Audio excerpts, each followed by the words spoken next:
السلام علیکم ورحمۃ اللہ وبرکاتہ۔ ثانیہ سنو جی۔ ثانیہ نے پہلی بار خلاف توقع شوہر کے منہ سے اپنا نام سنا تو حیران رہ گئی۔ آج تمہارے گھر والے آ رہے ہیں؟ جی تو بتایا کیوں نہیں؟ وہ بس یوں ہی، آپ بزی تھے۔ اچھا، کھانے کا کیا انتظام ہے؟ جی وہ بس میں کر لوں گی۔ کس کس کو کیا کیا پسند ہے؟ وہ جملہ مکمل بھی نہ کر پائی تھی کہ ریحان نے ٹوکا۔ شادی کے اگلے ہی دن ریحان نے صاف صاف کہہ دیا تھا کہ یہ شادی میری مرضی سے نہیں ہوئی۔ مجھے شاید نارمل ہونے میں وقت لگے گا، اور اس کے بعد کبھی مسکرا کر دیکھنا تو درکنار کبھی بیوی کا نام بھی نہیں پکارا تھا۔ آج ثانیہ کے بھائی اور بھابھی آ رہی تھیں۔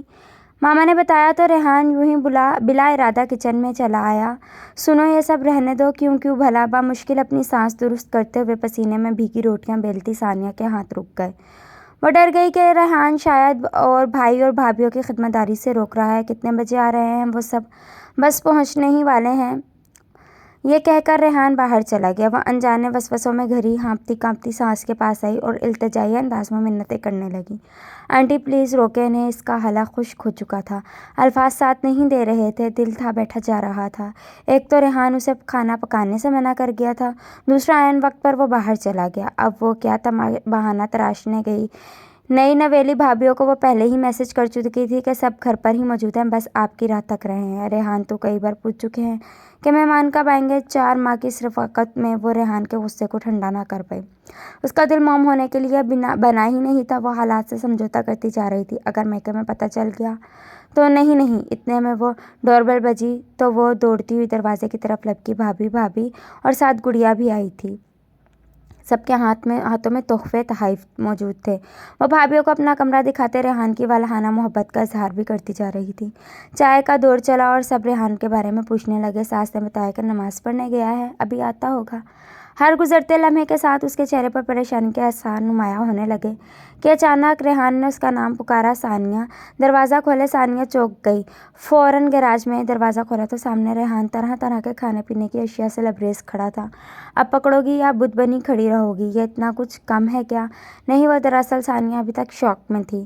دونوں ایک ساتھ اندر داخل ہوئے تو ماں نے بہو اور بیٹے کو والہانہ نظروں سے دیکھا، کیونکہ وہ سب جانتی تھی ریحان ثانیہ کے بھائیوں اور بھابھیوں سے بڑی گرم جوشی سے ملا اور ساتھ ہی کچن میں آ گیا۔ سائڈ پر ہو کر اچانک بیوی کا ہاتھ پکڑا۔ وہ ڈر گئی، دل اچھلنے لگا، گویا ابھی باہر آ جائے گا۔ ثانیہ، میں نہیں چاہتا کہ تمہارے بہن بھائی کو علم ہو اور تمہیں ان کے سامنے شرمندگی اٹھانا پڑے۔ تمہارا بھرم رہ جائے، اس لیے میں یہ سب کر رہا ہوں۔ آپ رکھیں گے میرا بھرم؟ ریحان ایسا شوہر یا ساتھی بنے کہ کل کو بیٹی کا نصیب مانگتے ہوئے شرمندگی نہ ہو۔ سوالیہ مگر التجا کرتی نگاہوں کے سامنے ریحان سٹپٹا گیا تھا۔ اسے ثانیہ کی بات نے جھنجھوڑ دیا تھا۔ ثانیہ کی جھلملاتی آنکھوں سے بے اختیار کچھ موتی نمودار ہوئے اور ثانیہ کی گال پر راستہ بناتے ہوئے زمین بوس ہو گئے۔ کھانے کے دوران ثانیہ کی بھابھی اپنے شوہر سے کہنے لگی، کچھ سیکھے ریحان بھائی سے، کس طرح وہ ثانیہ باجی کا خیال کرتی ہیں، اس لیے تو وہ ماشاءاللہ اتنی خوش ہیں۔ ریحان کے منہ سے اچانک نوالا چھوٹ گیا۔ وہ مشکل پانی کا ایک گھونٹ حلق سے اتارا اور سوچ میں پڑ گیا۔ اس کے کانوں میں بس ایک ہی جملہ گونج رہا تھا، آپ رکھیں گے میرا بھرم؟ مہمان لوٹ چکے تھے، ماما اپنے روم میں چلی گئی تھیں۔ ریحان سر جھکائے شرمندہ سا کمرے میں داخل ہوا۔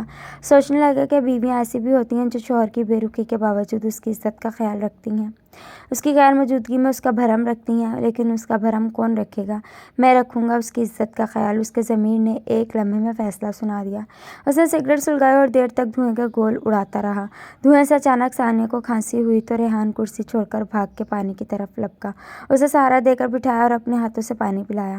ثانیہ پانی کے گھونٹ بھرتے ہوئے حیرانگی سے اسے دیکھتی رہی، گھور گھور کے۔ کیوں دیکھ رہی ہو مجھے؟ پہلے کبھی کوئی خوبصورت انسان نہیں دیکھا کیا؟ مجھے چٹکی کاٹیں کیوں؟ میں کہیں خواب تو نہیں دیکھ رہی نا؟